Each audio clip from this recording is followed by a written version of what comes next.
Hi, I'm Lauren with Life with Lauren Lucky, and now that you have gotten your palette all set up with all of your new stuff, let's go ahead and get makeup on that face. I'm so excited. So, first of all, we've got our palette. You can use a brush, you can use your fingers, you can use a sponge to apply and to blend it out, whatever you want. I'm gonna use my favorite brush, the 3D brush. Just use what you have available. So first things first, I'm gonna go in with the fluffier side of my 3D brush, and I'm going to just dab a little bit into the highlight. So I would recommend just dabbing like 3 or 4 times maximum. You want the least amount of makeup on your brush. And I just apply it right here in the middle, down the middle of my nose, right here. And I'm starting to get almost nothing left on my brush. And that's not enough for my chin. So I'm gonna go back with 1, 2, 3, just dot it on there. And then a couple, and I'm gonna dot under my eyes, under the eyes. And notice I'm not making like a triangle or a big solid shape under there. We don't want too much product. We don't want it to crease. All right, keeping the same side of the brush and going into our normal foundation color. I'm gonna dip into that. Not a whole lot of product, but dot to the left and right of that bright dot on my forehead. The sides of your nose. I'm gonna dip back in a little bit. All up that cheek line on both sides. Less is more with this makeup, so I would recommend starting with just this amount, and then if you need more because you've applied it and you realize that you need more, then you can apply more later. Let's say you had a zit right here. When you're applying your foundation color, you can just take a little bit of it on your finger and like dot it on that spot where you have acne, and then when you're blending, just don't blend too much on that spot.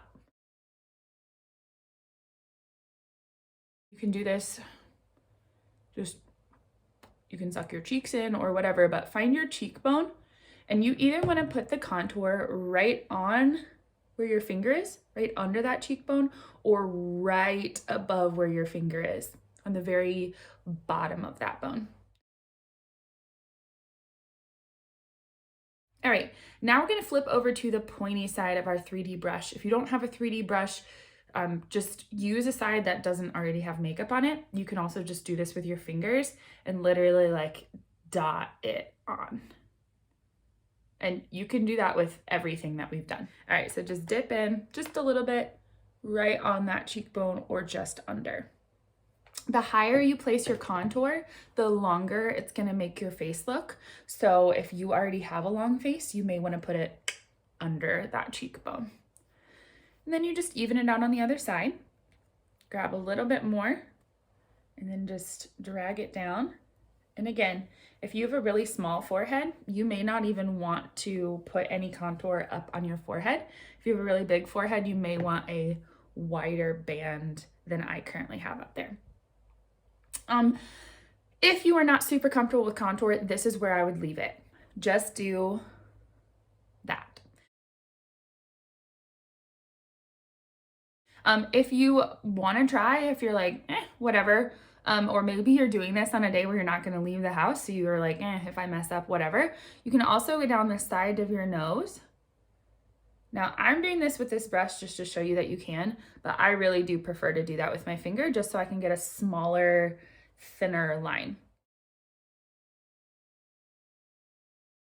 You're gonna start with where you put that bright color. So middle of forehead, and I just kind of like buff it out. If you have a beauty sponge, just get it damp, wring it out as best as you can, and then just start like dotting in the same order that we are here with the brush. So again, I'm using the fluffy end of my brush, going down my nose,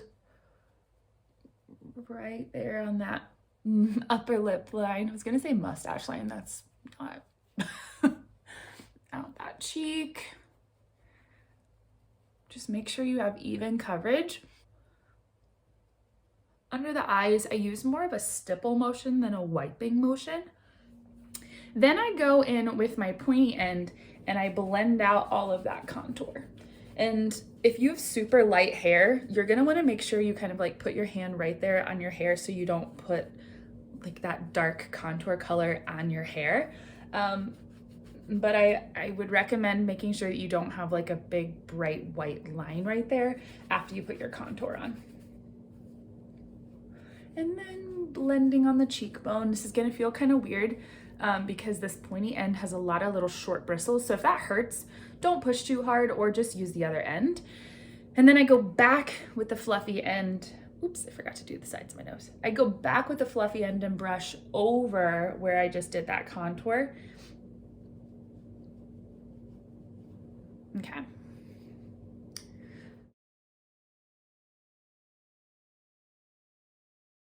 So at this point, look in the mirror, make sure everything is blended out, make sure it all looks good. If you need a new color of anything, or if something looks patchy or splotchy or something, please stop right now, take a selfie in natural light, just like you did when we color matched, and send it to me. I'm gonna be able to tell you, ooh, I accidentally recommended the wrong color or something like that. Please be patient with me, but the company does have a free 30-day switch your color policy. You don't have to pay for shipping or anything like that. You just switch your color out. So I can recommend a better color for you at that point. Now, there is a brush that you can get for the lip and cheek, but right now I'm just gonna use my ring finger, dip into my blush, and dot it on my cheek really, really lightly.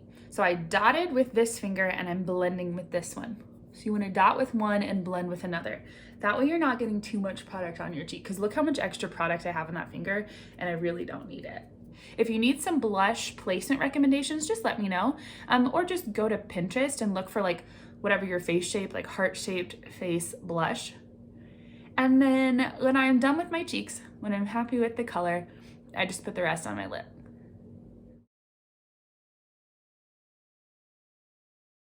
And there we go. That is how you use your 4 new colors. Again, if anything looks wrong or feels off, or you're just like, I don't know what I'm doing, let me know. Just email me, lifewithlaurenlucky@gmail.com, and I can help you troubleshoot.